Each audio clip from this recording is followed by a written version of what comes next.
Was that not just the most unintentionally chilling statement we've ever A had little made? demented, right? Yeah. That Doze is laughing and jovial when you've got a man broken. The best way to finish it. And he's laughing the whole time.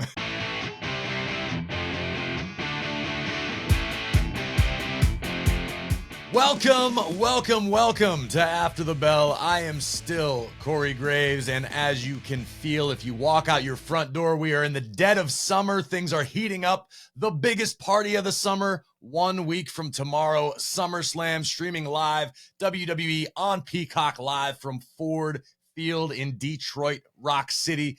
Joining me as he does each and every week, my tag team partner, the Fighting Irishman, KP, Kevin Patrick. With KP, we're doing something a little different this week. I'm excited.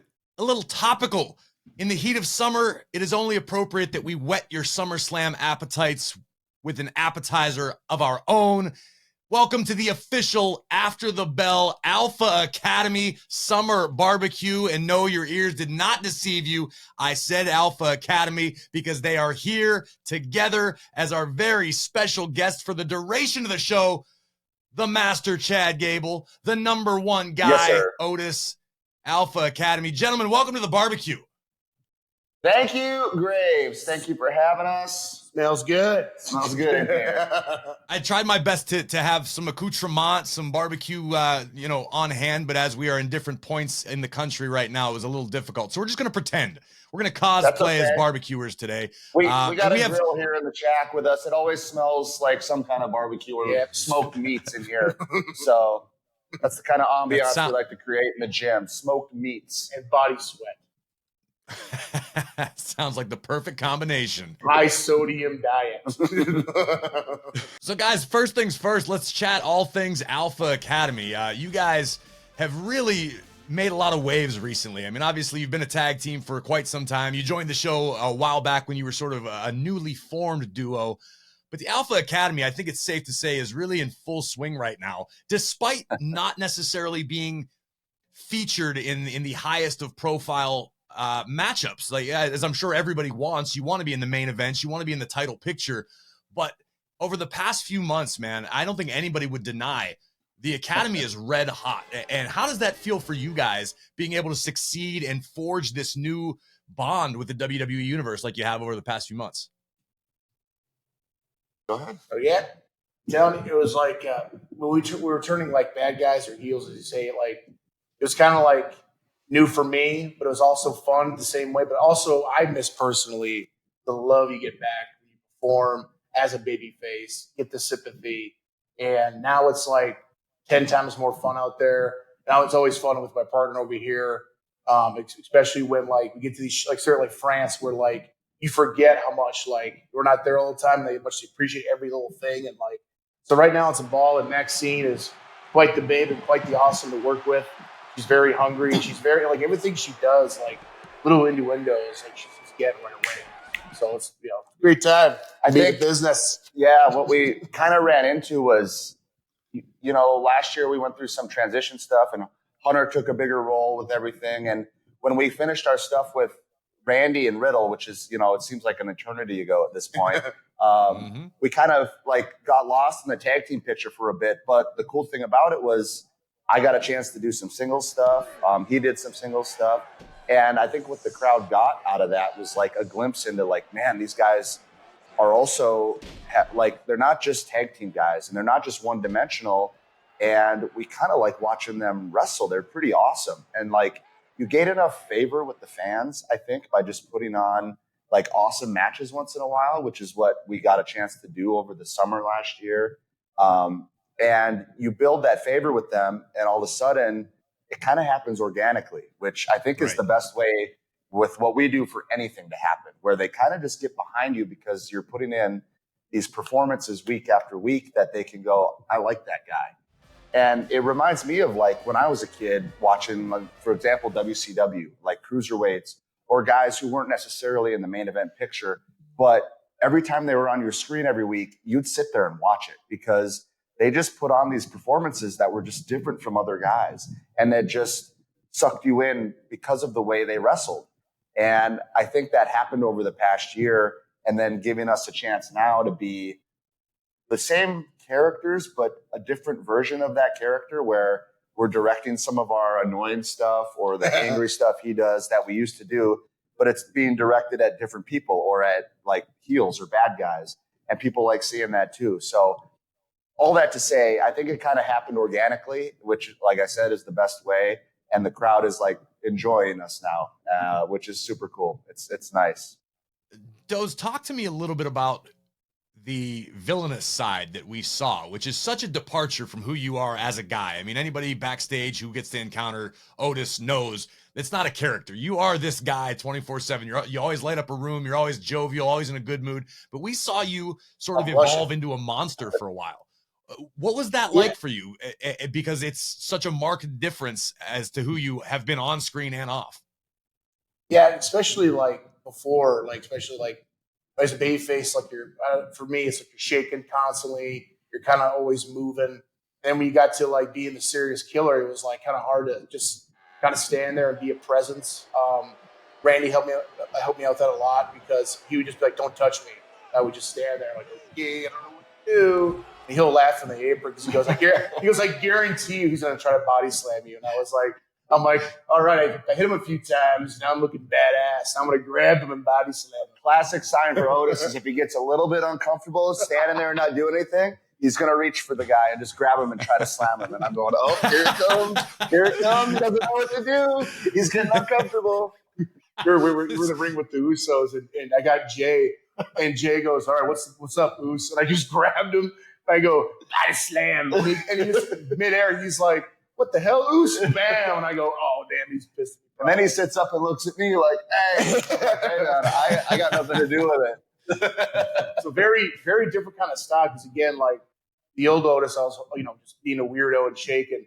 Now we're going back to that, and what I've learned more about like is pacing in the ring, especially being a heel and like kind of doing things at the right time. Because again, if you just go in there and, shoot your guns right away, what do you have towards the end to make it believable for you to be the man to be over in the match or win the match? So that was the thing to learn. Especially got him, the master telling me like, I wouldn't put that there. It obviously becomes magical, like a garden if you dig it. That was I remember a big thing that he had to go through, and whether it was Vince telling him that or Hunter and a lot of guys about being this like monster and how to change his, his expressions and what to do, what not to do. It was a lot of work for him. And like we went through probably 6-8 months of trying to be like, dude, you don't need to do that much. You just relax. You look scary when you're able to just stand there and be scary. And then, so that was all this work. And then all of a sudden now, we're kind of back in a babyface role. And trust me, he needs zero help at all being a babyface or getting a crowd like on his side, because they just looking at him, you just want to cheer for this guy. There's just something about him, So that part's easy. That's all hands off. Doze, being a villain, did you notice or did you feel that it helped with how the fans perceive you? Obviously not as a fan favorite, but realizing that, yes, in fact, while you are this big ball of energy and you're a fun-loving guy, to be able to remind people, oh, you're still a killer. You're still a badass dude who has these legitimate credentials, who can tear a man apart should you so desire. Was that something that you think that the fans you earned a little more of their respect when you were doing that? I'm not sure. I didn't really think about that, to be honest. When I think about mostly is like how I perceive it. And honestly, I'm not going to lie, the haircut did help a lot, because all I can remember is being the pissed off, ball of energy kid in a high school gym or a college or, in Greco-Roman wrestling. Like I always had like a buzz cut. So that kind of really got me into it, and like kind of just, but then again, then like it got to the point where Bruce and Vince go, we're going to shave the face too. And I go, here's the problem here. I think I'm more lovable without a beard. And they're like, no, we love this double chin baby face heel. We love it. So it's like the day they made him shave the beard, you did not want to be around this guy. He was not a happy man. I just kept going like, how you doing, brother?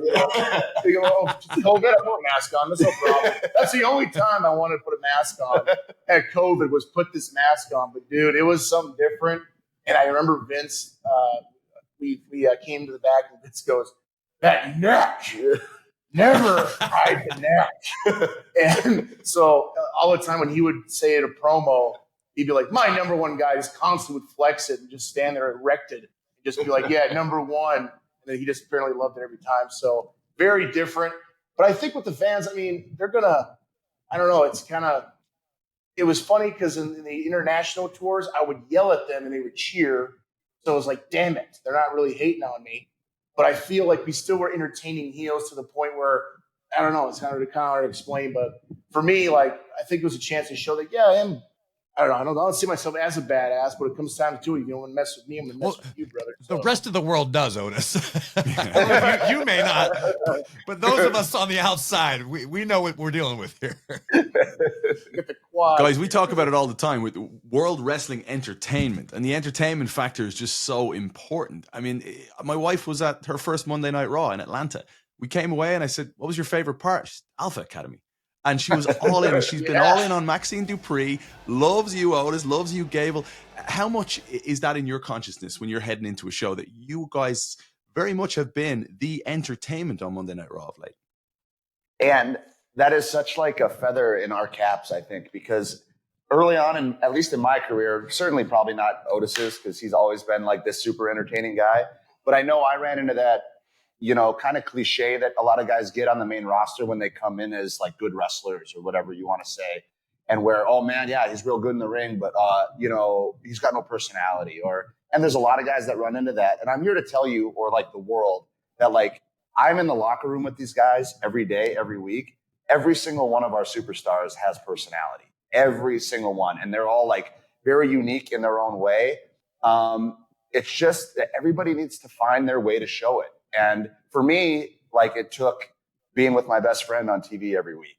And I lucked out with that because not every guy gets that chance. You know what I mean? But once we got that chance to be ourselves on TV, I think that just encouraged us both to like let loose a little bit. And now I find myself like not having to like think in my head, how am I going to go out there and like be entertaining? How am I going to go out there and connect with the people?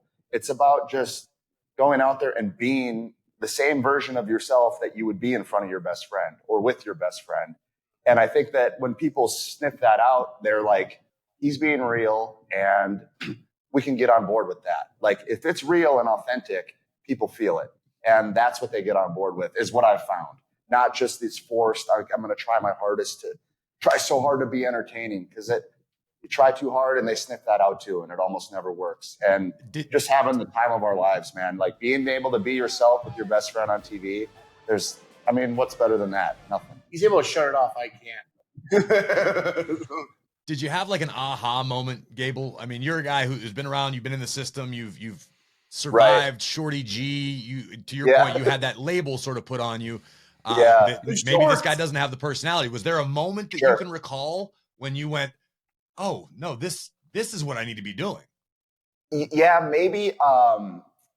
Because I was always so, reserved a little bit as far as like doing in my head what I thought was right or what I thought might be entertaining to people. So like when we started with RK Bro and they finally gave me a few chances, I remember the first one was there was some people sick and gone from TV or weren't able to make it to Raw last minute.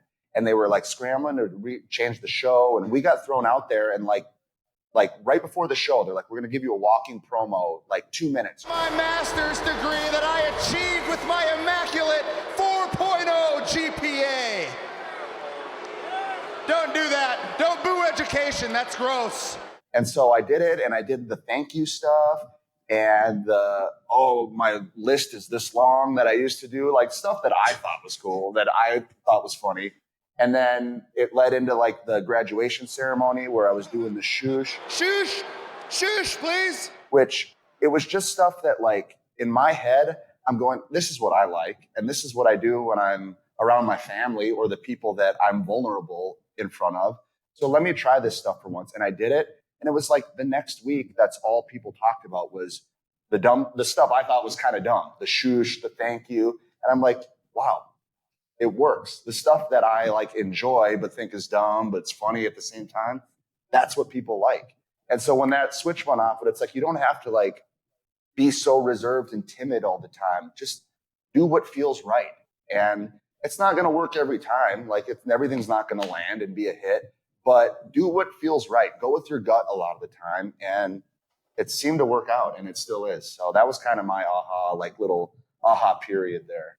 I love the fact that you've brought that up, because I remember I felt so lucky to be part of the academic challenge with RK Pro. It might honestly be the most fun I've had since being part of WWE as a broadcaster. The fun we had in ring in those moments, you know, like the race around the arena with scooters and like, it was just gold. But you guys haven't really changed at all from that academic challenge with Randy Orton of all people and the fun that Randy had throughout, and Matt Riddle, to now what we see. So when you look across the ring, I mean, you talk about you being best friends. You're in the same gym together right now. You guys go way back.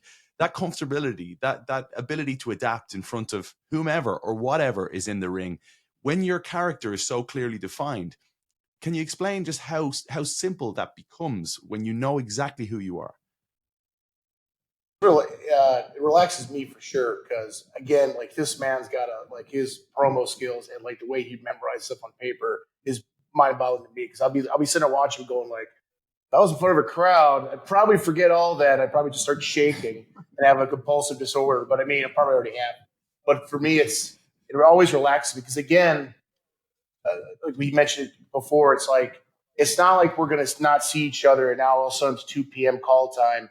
And then, hey, how you doing, brother? Now we're going to do this business tonight. It's like, we've known each other. I mean, we've been each other 24/7 since traveling. So it's like, that bond never leaves. That chemistry never leaves. So when you go out there, it's like, okay, even if we'll see me, if I mess up, I know I can relax and look at him and he can remind me, or just like, just make it relax. And then, but the whole situation was perfect, because you got Riddler, you got Orton. They're both trying not to laugh at what we're doing. We're not trying to laugh at what they're doing. It was almost like a challenge, because for me, I had to be the killer. So every time Randy would look at me, do his look that he does, no one knows this, but it's like he does this thing where he knows I'm gonna break on something. And I just gotta get that look in there, and I would always hit his leg, going like, "He's getting me, dude." Yeah. And then he'll be like, "Quit, dude." This is all on live TV. And those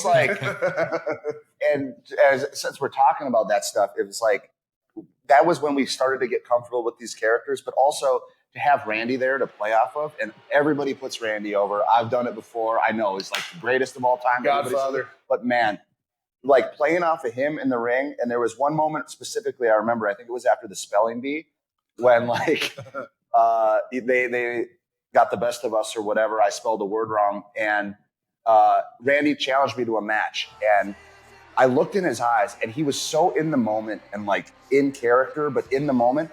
And he was screaming at me like he's challenging Chad Gable, and the veins in his neck and like his eyes were bloodshot from screaming at me, and there was sweat dripping down. And I'm looking right in his eyes, like it was so, and surreal is such a cliche, but it was so surreal, because I'm like, man, he looked so pumped to like go into this match, and he was so invested in this storyline. As dumb of a thing as a spelling bee is, he was so into it. And it was like, what a teaching moment to be like, none of this is dumb. You like, it's as serious as you take it and make it. You know what I mean? This is a legend, one of the all-timers we're talking about here. And he just finished a spelling bee on Raw. And he turned it into this serious match that we're about to throw down. And it got me pumped. I watched that little moment quite a bit, because it was like, we're not even saying anything. We just looked like two dogs about to fight each other. And we're both like just veiny and bloodshot and sweating. And I'm like, man, if you told somebody this is all just a result of spelling a word wrong, no one would believe you. But that was like a big teaching moment from Randy. You know, you can make anything pretty serious. I love that. Everything is only as serious as you take it and make it. But that's a perfect example. That's really, really important. I love that. Yeah. And also, let's not forget that the crowd was very forgiving to Otis that night. Did we make a little mistake that night on the spelling bee? I think he was up first, I think. But luckily, we have a very forgiving crowd, or they just didn't catch it. I don't know. And I was so confident. I thought he said the word. I didn't even know what it was. The confidence. He spelled it wrong, but the last letter was like L. He's like, L. And everyone's like, okay, I think it's right. EMMENTL, Edmonton! Wow. Okay. That is correct. Close I guess the fact everyone's like, you couldn't even get that word. I'm just like, oh my God.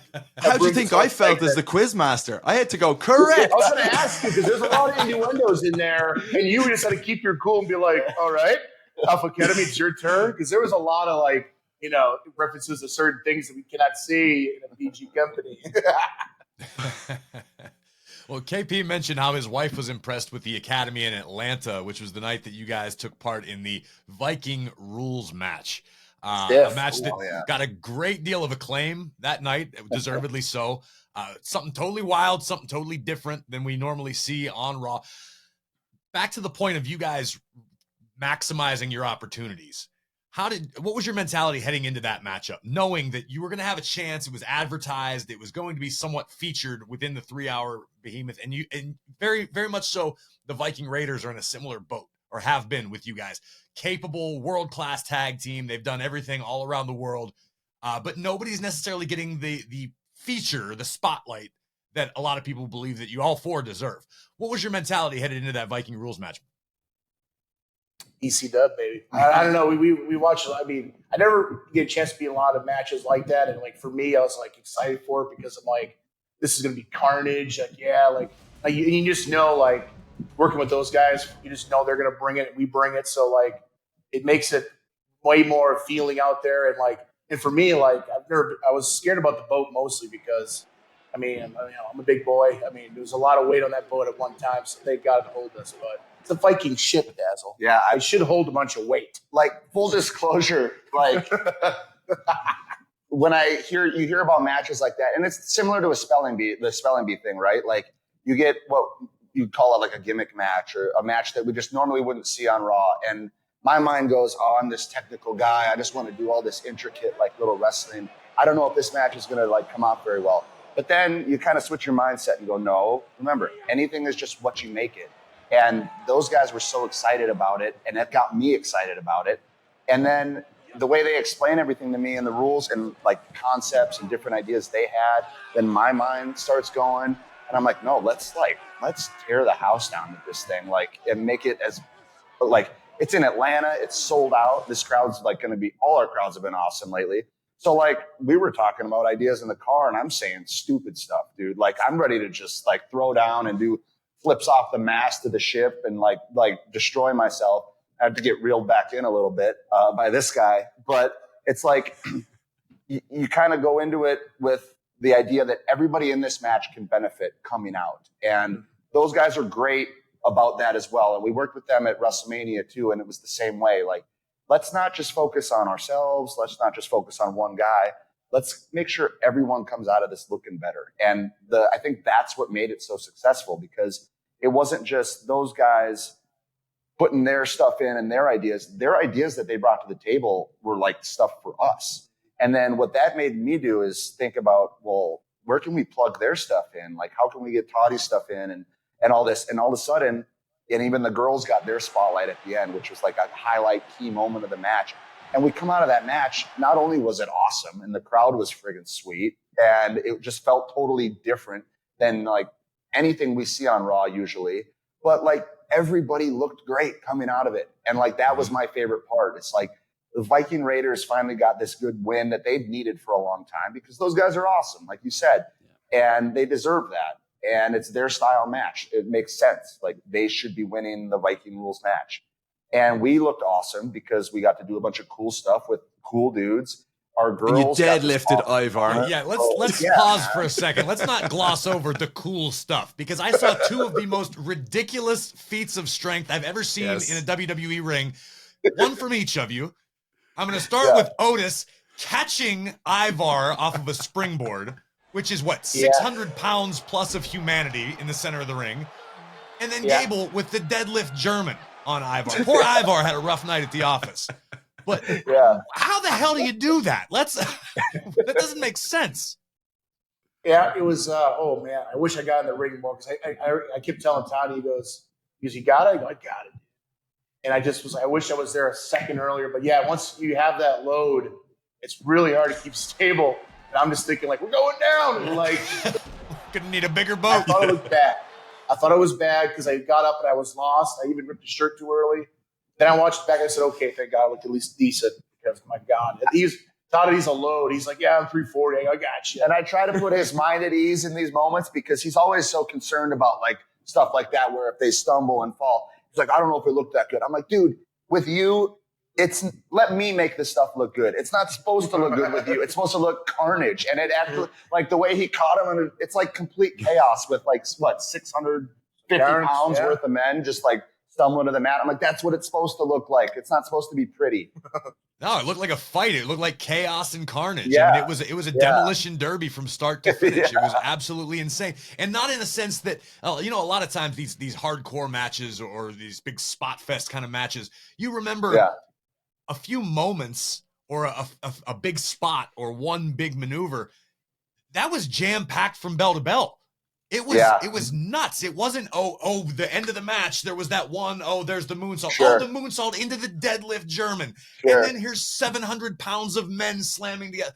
And then the girls go through the table. It was wild. It was absolutely chaotic. And hats off to all 6 of you, because, I mean, it took both teams in completion to make that work the way it did. And it was very well done. Well, thank you. And it was one of those moments where, like, as well, we had our time allotted, you know, like, and we knew what we had, and it got cut. Like it so often happens in what we do. You know, it's a live TV show, so this stuff happens, and you're always kind of prepared for that going in. But this is like this one time where, and I'm always a professional. I do my best to maintain professionalism. But we were told, like, your time's cut.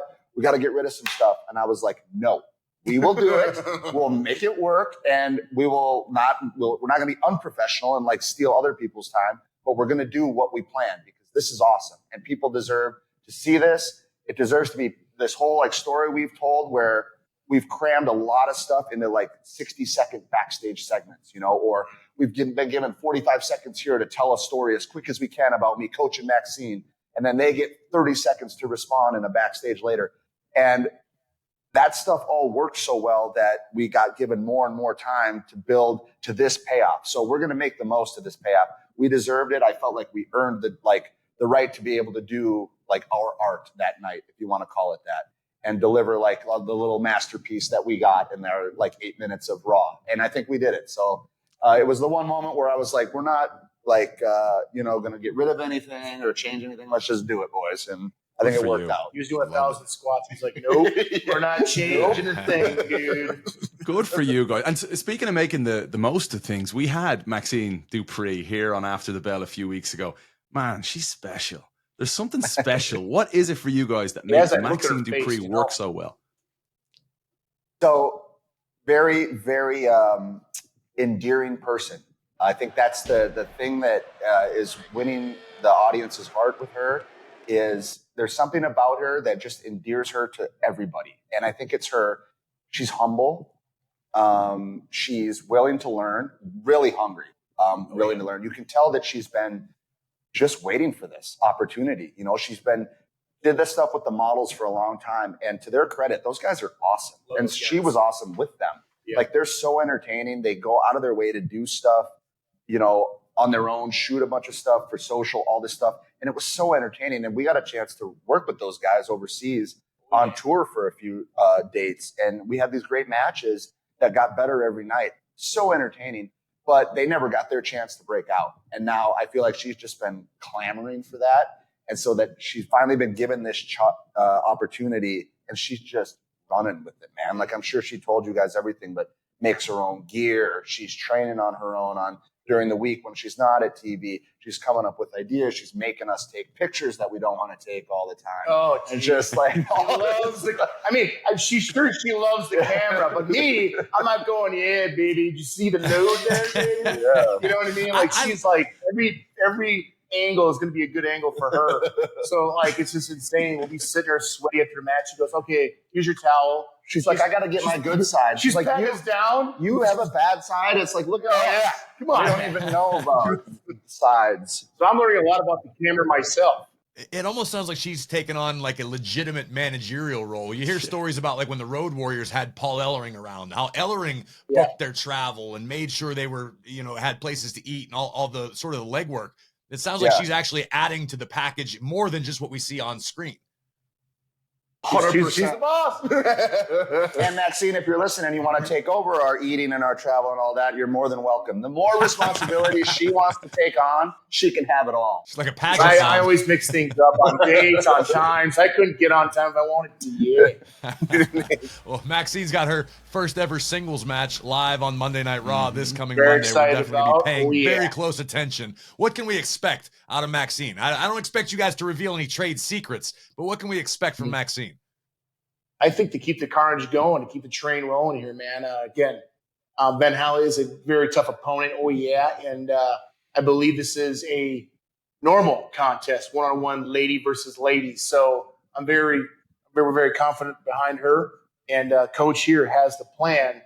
But I don't know if you want to Right before we came on with you guys, I got about like 9 text messages with her, videos of all the moves she's been working on. Mostly my moves. So I got to reel her back a little bit on that because before you know it, she's going to be doing all my stuff better than me, and then I'll be out of a job. She's taking over the shoosh, my moves, the thank you, and, you know, she's Listen, if Maxine busts out a deadlift German on Valhalla on Monday, I mean, I don't know that anyone would be surprised. We're in trouble then.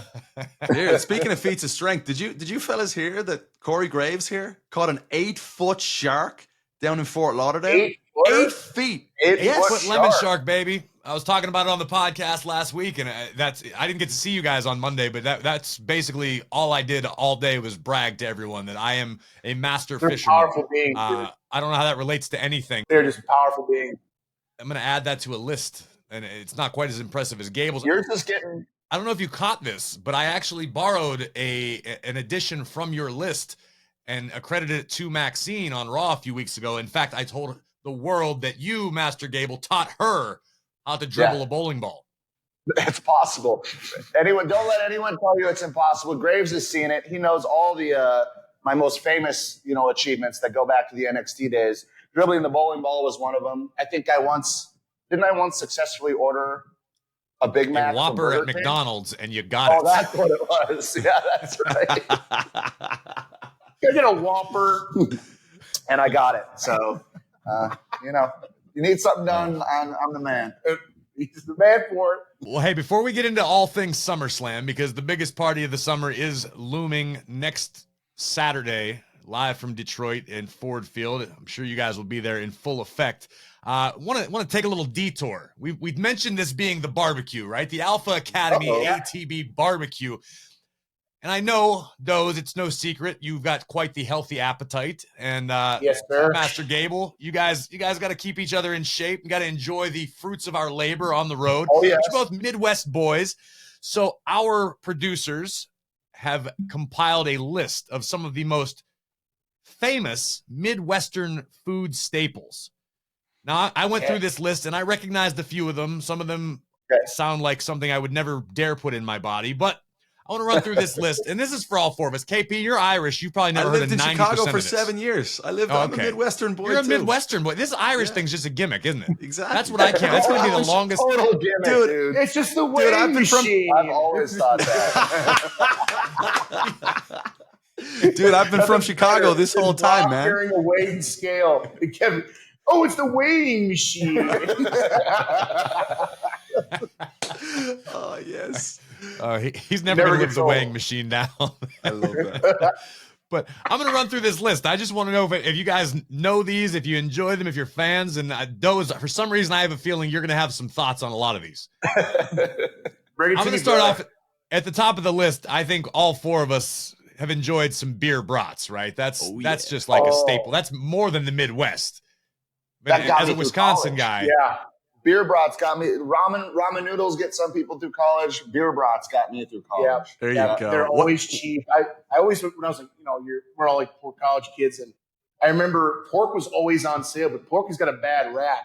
But what was also on sale was the sausages. I'm like, dude, beautiful. We got beautiful meals here. So I always had the cheap little charcoal grill, the George Foreman. I mean, dude, that was your diet when you were in college. And even as our best friend Andrew Bisick is an Olympian, his diet is only beer and brats. That's a shoot. That's a shoot. And he has an 8-pack. So screw. Hey, what about late night down the bars on Tower Ave? Right, the shots of Malort. Yeah. Oh yeah. There's Past midnight, you can get brats unlimited, or you can get euros. There's always Costas down the street there. You just can't get French fries. There's been a lot of bad accidents with French fries. But yes, Tower Avenue is always popping in the town of Superior, Wisconsin. And yes, there's a lot of stories I can't say on here. You got to get Maxine. You got to get Maxine to Tower Ave. She would. Yeah, we got security. What on earth is Malort? Malort? Malort. It is a. I've never heard of. You know, Otis, no? Maybe that's more of a Chicago thing. I've never heard of The Malort. Irishman sneaking things in there. No, like, I didn't even put that in. Malort is famous in Chicago for. What is it? It's a liqueur. It's absolutely disgusting. It's disgusting. No. Oh, you drink it. It's a what? Yes. Hasn't made its way to Minnesota, as far as I know. Yeah, Fair sorry enough. guys. I'm gonna blow through some of these because if you haven't eaten them, you should be doing that. Not listening to podcasts. Tater tots, apple pie. I mean, who hasn't had those? Lingonberry jam. Sure. Yeah. Do you know what that is? Jam. Yes, of course. Jam. Jam itself is actually big here. Like canning your different jams. Oh, yeah. Lingonberry specifically would be one. I'm not a fan. I prefer a nice raspberry would do me just fine. What is a lingonberry? Little tart, little too tart for me. You know, Super sweet like tartness. Yeah. Not pleasing to the palate of the Olympian. No. How about Pearson's salted nut roll? Oh, yeah. That's a Midwest thing only. The salted nut roll. I'd never heard of it. I've never heard. That's like that will bring me straight back to my grandma and grandpa's lake house, like in the basement. You know, the salted nut roll. You know what it is, right? Like With the white cream in the middle and all surrounded by the nuts. Like oh, a candy brother, bar that's with nuts. delicious. Oh yeah, that's a classic. I must have housed about 8,000 of those in my grandma and grandpa's lake house. 8,000. I'm gonna call BS on this one. This is not a Midwestern thing because I have had it. I grew up on it here in Pittsburgh. Faygo soda. I mean, if you're not from the Midwest, you may be an Insane Clown Posse fan, but Faygo. I know what it is, but yeah, I've never associated that with us either. I didn't think that. Yeah. Cheese curds I've had. Of course, you can't go to Wisconsin not have cheese curds. Dots home style pretzels. Oh, those are huge. That's a big pontoon snack. That's a big lake snack. You bring it out on your boat, your pontoon. Dots will come in handy anytime you're on the lake. KP, is it just me or did Gable finally did he have an accent in that answer? It's like you're. Oh no, it sounded like it came out. Yeah, there it is. Midwest crap, and you're getting me in the mood now, dude. It happens to me too when I'm talking about anything Pittsburgh, because Pittsburgh has a very distinct an accent. Yeah, we going down south side and that, you know, you're gonna pick up a couple burgers and that. I worked very, very hard, especially becoming a broadcaster, to get rid of it. And it's funny because I hear my kids do it, and it's so glaring. And my wife makes fun of me all the time. She goes, "Say that again. What was that word?" You said it to me when we were on with Finn Balor a few weeks ago. I text my wife, by the way, asking her for Midwestern food. She's from Chicago, and she said, asking about Italian beefs and puppy chow. Puppy chow. No? Oh, yes, that's a big one. What is puppy chow? Dude. Puppy chow is like Chex Mix with chocolate, right? Correct. Like Ugh. dusted with like powdered some powdered sugar. Yeah. Okay, but you don't eat that stuff, do you? I don't know if, well, it depends where I am. If I'm at a big Midwest gathering, you know, desserts are a huge deal. Yep. So you bring bars, but since we're talking about Midwest desserts, I don't know if you guys are familiar with like Midwest salads or what we do for salads here. So like my wife comes from a huge family that grew, like born, raised, everybody from Minnesota. They have like a salad table at these big gatherings that's called a salad table. You won't see one piece of lettuce. You won't see one piece of spinach or anything you would associate with a salad. What you will see is bowls of like jelly, different things of Jell-O, marshmallows, all with like cream and like different kind of fruits in there. So salads here are essentially desserts with like Jell-O ambrosia and salad. cream. My mom used to make something. She called it ambrosia. It was like fruit and marshmallows. Exactly. And okay. Think of like 20 different versions of that, all in different colored Tupperware bowls, all sitting on one table. That's your salad table at the. So I don't like expect that. to I eat like any the sound of greens that. or anything with any fiber if you come here. Gonna That clog sounds like you up, brother. my kind of salad right there. A salad table. We have cookie tables in Pittsburgh at weddings. That's a Salad really is a weird salad. tradition. There's no description here. Yeah, when in Pittsburgh, all of our salads have French fries on them, which I kind there of you think go. defeats the purpose, but they're quite lovely. This one I know this one's exclusive to Cincinnati, Ohio. Skyline Chili. Have you guys had Skyline Chili? I've not had Skyline Chili. I've had chili millions of times. It's not garbage. Skyline. It's the worst. It's like tomato sauce. And they put it on spaghetti. Yeah. No good. No good. And I got here's a salad on this list. It's Jello salad, which I think you just sort of addressed. This is my last one. My last question. Booyah. Do you guys know what booyah is? Bouillon? It's allegedly some sort of Midwestern stew. No. I thought bouillon. Yeah, Is Is it with L's? Booya. Booyah. No, I do not know that. I think my producers are making stuff up, trying to make me sound You silly. don't have lutefisk? You have lutefisk on that list? No, I don't see a lutefisk. I jumped over scotcheroos. No, don't know that one. Yeah, this is Lutefisk is a type of, I think, some type of fish that I mean, not recommended. Just certainly a Minnesota thing, but this is not a recommendation for me. Do not eat lutefisk. Avoid at all costs. Is it like the old fish, like when they eat shark that's like 9 months Yeah, old? something like that. And it just looks, I mean, it looks unappetizing. There's nothing about it is endearing. So just avoid it at all costs. I am shocked there's not some kind of tater casserole. Because I mentioned casserole like in the South and everything. I don't know if it's just like a Midwest or winter thing, but that was always in my childhood, making a big, massive dish. Hot dish, yeah. I feel like that's only been here. So when I mentioned, my neighborhood, we had, I don't know what time it was in the year, but we all gave each other our different kind of hot dishes. It was a big old thing. And like, I'm telling you, man, I miss those old days. But Usually always be tater tots in it and then whatever else. So just don't ask, just assume it's just a hot dish. I remember one time a vegan gave me a vegan hot dish, and I go, I know there's not one speck of bacon, not one speck of meat in that son of a gun. And she goes, do you notice a difference? I go, of course I do. Like, there's no meat in it. What are you doing? Otis, your family's from Montenegro, right? Like Eastern Europe. Sir. Did you grow up my eating? dad is, Yeah. Did you grow up eating Eastern European food more so than the Midwestern food? Brother, yeah. I've actually came over. We had a cookout where I made chihuahuas, which is basically a little sausage mixed with pork and beef with our secret ingredient, a lot of garlic, a lot of onion.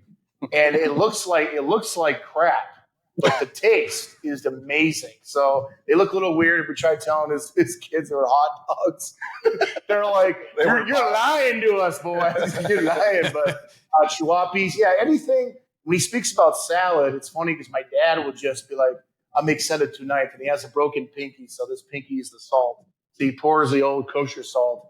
He dips it in there, and there's probably a half a bottle of olive oil in there, probably a full bottle of vinegar. And the salad is only this big, and it's just like almost Italian, how they just add crap to a salad that there's no nutrition value anymore. It's just like sodium and olive oil, baby. Boom, there's your greens. So that way for our side of the family, and obviously pig neck.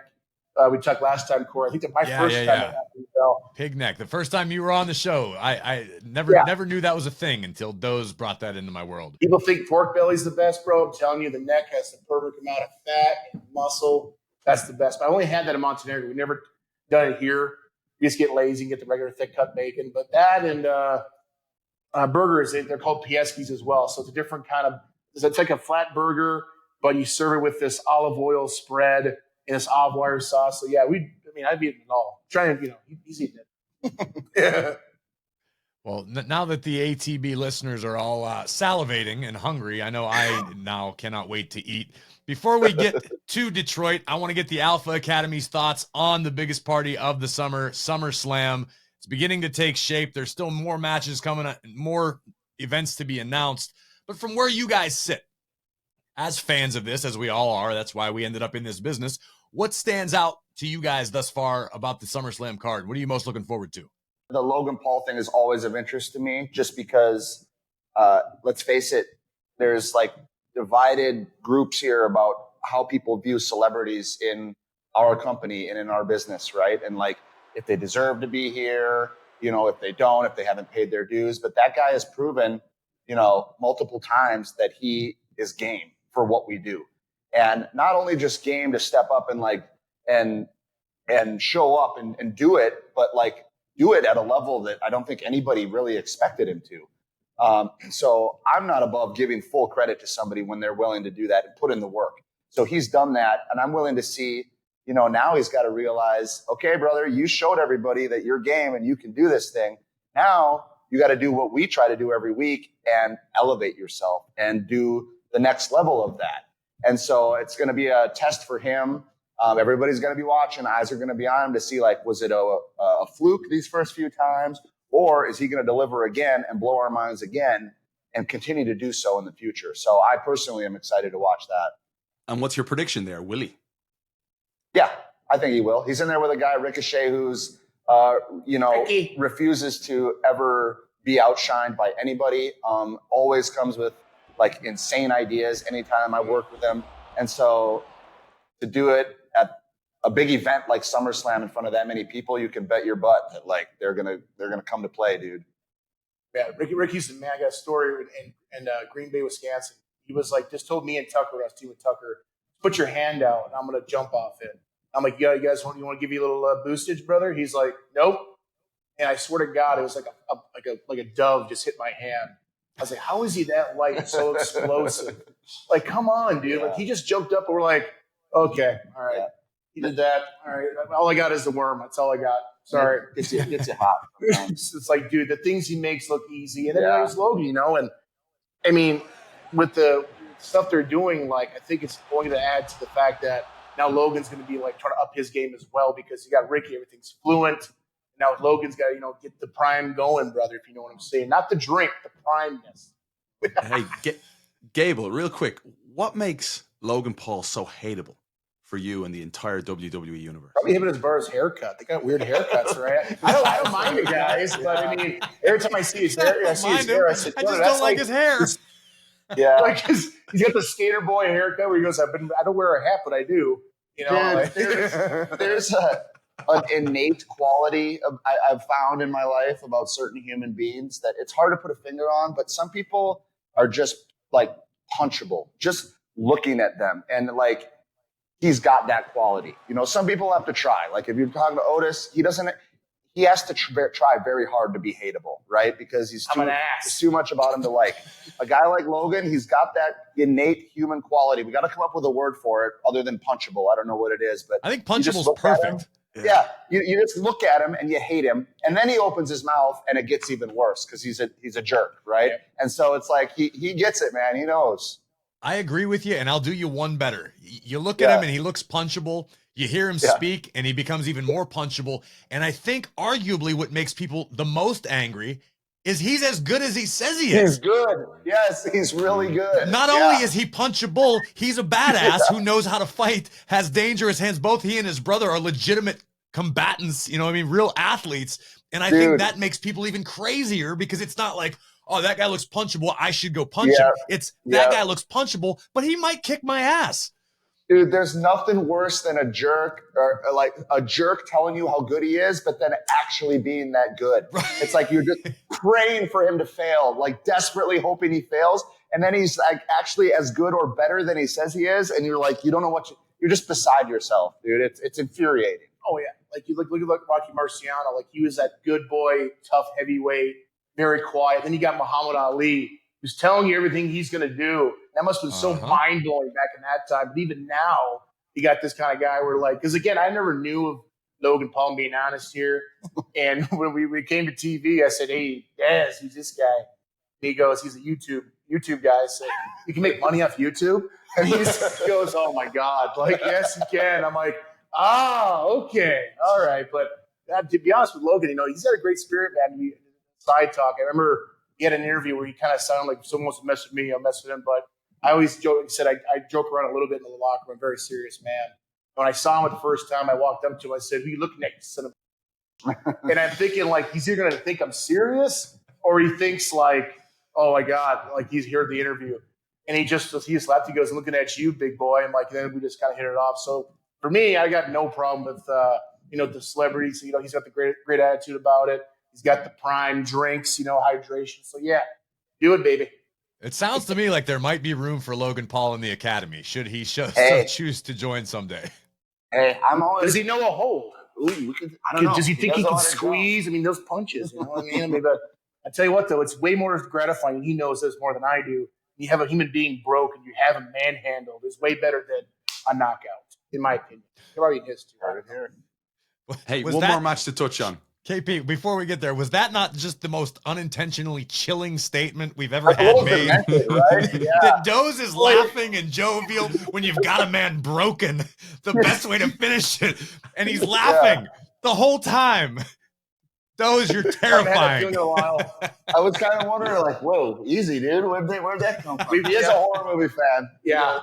That's true. I've been on that side too, trust me. His mind goes there once I in a have been while. humbled, Matt full of sweat in the face, and Rulon just holding my head down going, what are you going to do now? I'm like, I have nothing. Rulon, I as in have Rulon nothing to Gardner? offer. Yeah. I'm sorry, sir. I'm sorry. Like, I've been humbled plenty of times. So when I get the chance to do it, it's way more gratifying. Absolutely love it. Well, I know you're not active on the YouTube yet, Doze, but I understand that the Alpha Academy is now on Twitch. Yes, sir. You're looking at our Twitch studio right here, the there. Shack, which we've turned into our Twitch studio. So this is the garage gym that we work out in every day. Cookout place, everything. And Yoga. we just got word of the Twitch stuff, and it started blowing up. And we're like, well, we've talked about a long time, like ways to interact with the fans more and stuff like that. And the Twitch thing seems so cool. And so far, dude, it's been awesome. Look at this man. I'm looking for followers, guys. Send them. Check it out. Send them our way. I get all stressed out about everything needing to be like perfect from the get-go. And like, man, you know me. And like, it's got to be perfect. We got to like get a million people watching and everything's got to be set right. But like, we kind of launched without that being the case, and it just worked out great. Like, people just want to hang out and interact with you. They're not interested in everything being, perfectly technically sound and all that stuff like I am. And we've just hang out for like an hour every week, work out, chat with people, and answer questions. And usually they're asking what he likes to eat. That's like 90%. There's like 30 sandwich questions. I'm going like, I sit there working out, salivating, going, my God, I haven't had that in a while. So, yeah, hop on, guys. If anyone's got any more unique questions than food stuff, hit us up with it. We're not good gamers, so we can't game. Yeah. But cornhole, play cornhole with us. We'll do a Twitch on cornhole. I'll tell you.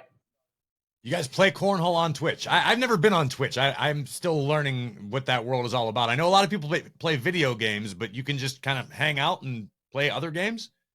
My understanding is that now you can do whatever you want on there, I guess now. They've got an old category called like in real life, which is essentially like just do whatever you want. And so we just like work out on there. And yeah, we're going to like, cornhole's a great idea. I never thought of that one. But he wants to watch horror movies and like do a watch along. So you kind of like time them up together. If they want to do it, I don't know if you want this man's demented Yes. thoughts on Texas Chainsaw Massacre, I'll sit there and listen to that. Trust me. I would love Otis sign on me up. commentary for That's a horror great movies. idea. I would absolutely log in to watch horror movies with Doze. I mean, that's pretty much the basis of most of our conversations anyway. So I think might as well let other people in on it. Yeah. Oh, dude, I should know more about the world and politics and know about the earth and all this. No, you shouldn't. And No, you shouldn't. I'm literally just like, oh, you didn't know that part in that movie when this happened behind the scenes. He goes, I wouldn't know that, dude. I'm like, well, I don't know. The way my brain works, I guess. Right on. Well, guys, how do the WWE fans find you on Twitch? So the Twitch address is twitch.tv/The Alpha Academy, all one word. Hit us up. We're usually doing, like, we don't have a set schedule right now, but it's usually Thursdays or Fridays when we're off the road, obviously. And we'll hop on there for like an hour. We'll stream a workout. We'll talk about it. And then we hang out afterwards for however long people want to hang out. Cool and just down. answer questions, cool down. And like I said, yeah, we're trying to grow it and add new dimensions to it, do different activities. So come on by, give us your ideas, and we're open. Sounds like fun. I might have to give it a shot. No doubt about it. Hop on in. Alpha Academy, thank you guys for hanging out. As always, you're always welcome. We are enjoying the hell out of everything you guys are doing. Keep doing what you're doing. Thank you, guys. Awesome. Appreciate We you. love you guys. Your pal, Love you Wayne more, Machine. Otis. Follow the Alpha Academy on Twitch. Make sure you're following us at After the Bell WWE on Twitter, Instagram, and Facebook. You can find me at WWE Graves. You can find KP at Kev_Egan. Listen for free wherever you get your podcast. Just search After the Bell and hit the follow button so you never miss an episode. Full episodes of ATB are available on the official WWE YouTube channel each and every Monday. And we'll be back next week with more wisdom, more vitriol, more WWE After the Bell.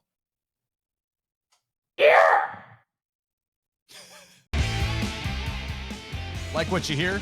Catch full episodes of After the Bell wherever you get your podcasts. Follow us now and never miss an episode.